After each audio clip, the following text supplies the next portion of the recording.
Oke, kalau tadi terkait yang saya bicarakan terkait dengan prinsip seni rupa, pada sesi selanjutnya saya ingin berbicara tentang yang namanya bentuk elemental dalam karya seni rupa, atau bisa kita katakan adalah sebuah unsur visual dalam menciptakan sebuah karya seni rupa. Bentuk elemental yang seni rupa yang dimaksud adalah bentuk elemental dasar yang digunakan atau berfungsi untuk mewujudkan sebuah karya. Makanya bisa juga saya katakan ini adalah sebuah unsur visual, gitu ya. Yaitu yang terkait dengan yang namanya saya katakan di awal, yaitu yang terkait dengan titik, garis, bidang, ruang, warna, tekstur. Saya pikir 6 cukup menjadi sebuah elemen dasar dari apa yang namanya konsep penciptaan sebuah karya seni rupa, seperti itu. Oke, sekarang saya ingin membicarakan dengan apa yang namanya titik. Titik merupakan unsur yang paling dasar dari sebuah karya seni rupa. Titik terjadi dari, ada yang mengatakan terjadi dari hasil sentuhan atau tusukan benda runcing, gitu ya. Jadi titik ini adalah sebuah elemen yang paling dasar dan pasti ada dalam kita menciptakan sebuah karya seni rupa, gitu ya. Pasti semuanya akan mengandung titik, gitu ya. Itu adalah prinsip yang paling mendasar dari apa yang namanya konsepsi menciptakan sebuah karya seni rupa.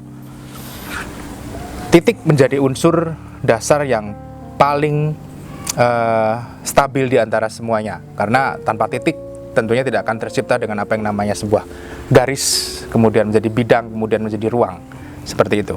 Nah, titik saya sebut menjadi unsur yang paling pertama dalam yang namanya kita sebut elemental dasar atau unsur-unsur dasar dari proses penciptaan sebuah karya seni rupa. Yang kemudian yang kedua adalah garis, ya. Ada yang mengatakan garis itu tercipta dari yang namanya titik-titik yang berdekatan. Saya pikir bisa kita sepakati, gitu ya. Garis muncul dari satu konsepsi yang namanya titik-titik yang berdekatan. Anda bisa memakai logika tersebut. Ketika ada sebuah titik-titik yang sangat berdekatan, tentunya akan menjadi sebuah unsur visual yang bernama garis, gitu ya. Garis bisa berwujud berbagai macam bentuk, gitu ya. Ada yang namanya garis lurus, garis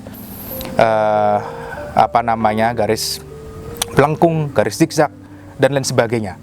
Jadi terkait dengan garis ini, dalam unsur seni rupa kita tidak terpaku pada satu bentuk garis tertentu, tapi yang paling mendasar adalah dari karakter garis itu sendiri yang akan menjadi sebuah elemen yang paling utama. Apapun bentuknya, asalkan itu masih terdefinisi menjadi garis, tidak masalah. Jadi garis bisa kita katakan ada satu karakter garis lurus, garis zigzag, garis melengkung, gitu ya, garis acak, dan lain sebagainya. Seperti itu. Garis terjadi dengan menekan benda runcing pada ujungnya dan mengarahkan atau menggoreskan ke arah yang lain. Jadi terjadinya garis karena adanya daya gerak suatu arah, dan garis hanya berdimensi memanjang dan memiliki arah.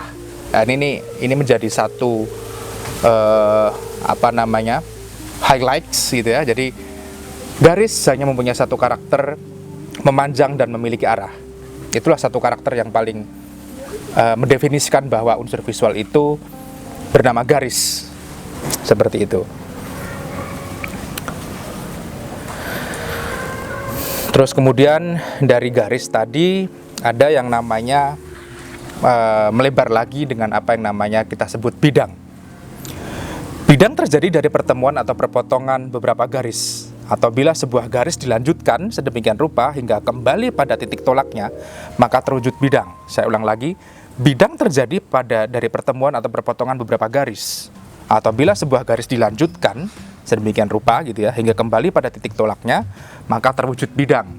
Nah, makanya saya selalu mengurutkan dengan satu unsur visual tadi, dari yang paling awal adalah titik, kemudian melebar menjadi garis, dari garis melebar menjadi sebuah bidang, gitu ya.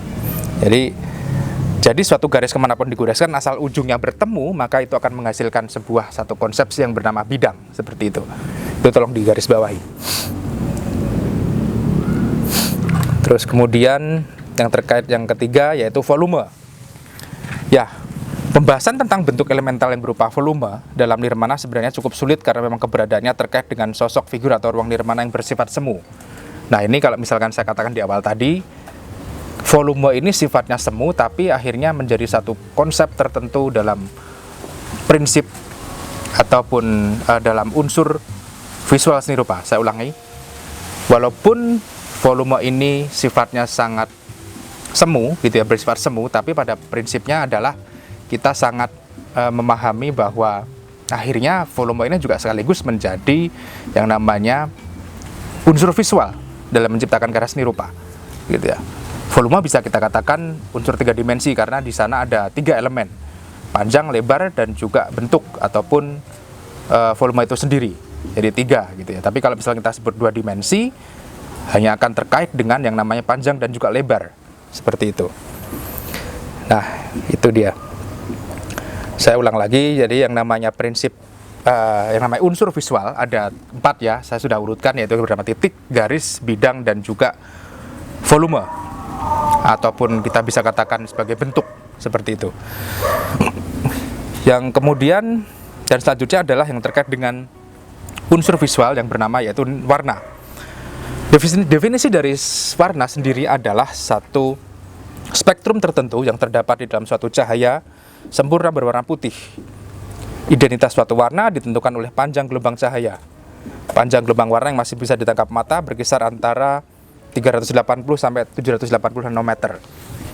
Itu secara definisi, tapi secara logika yang paling sederhana adalah warna itu tercipta karena adanya sebuah cahaya. Saya pikir itu menjadi pemahaman yang paling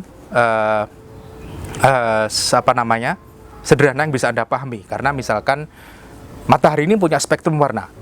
Ada yang mengatakan spektrum warna dalam matahari ini ada Meiji Kuhibiniu, merah, jingga, hijau, kuning, dan lain sebagainya. Jadi mata manusia yang bisa menangkap warna itu pasti akan terkait dengan Meiji Kuhibiniu itu tadi. Karena spektrum matahari hanya ada di beberapa unsur tersebut.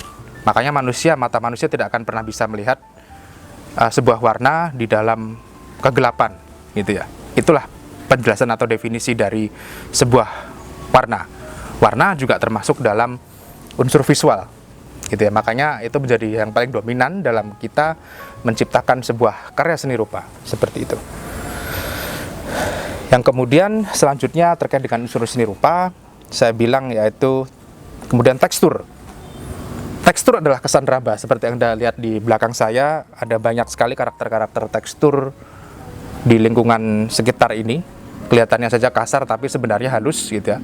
Karena tekstur terdefinisi menjadi satu konsep yang bernama kesan raba.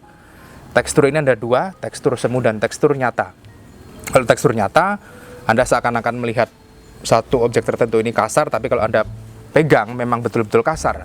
Tapi kalau semu sebaliknya, semu ini kalau misalkan seakan-akan Anda lihat ini kasar, tapi ketika Anda raba sesungguhnya karakternya ternyata halus, seperti itu. Yaitu adalah tekstur. Ya, saya pikir itu yang saya sampaikan terkait dengan nirmana. Saya akan mencoba membahas lebih panjang lagi yang terkait dengan nirmana. Tapi pada prinsipnya adalah kita di nirmana ini akan mempelajari 2 hal yang paling monumental atau yang paling mendasar, yaitu terkait dengan prinsip visual dan juga unsur visual. Kita akan mencoba mengolah itu, kita akan mencoba untuk bereksplorasi lebih panjang lagi. Kita akan berekspresi secara merdeka dalam menciptakan sebuah karya nirmana. Karena ini adalah pengetahuan dasar yang harus dipahami oleh orang-orang desain ataupun orang-orang seni rupa. Saya pikir itu dulu yang bisa saya sampaikan. Kita akan ketemu lagi di sesi selanjutnya. Terima kasih.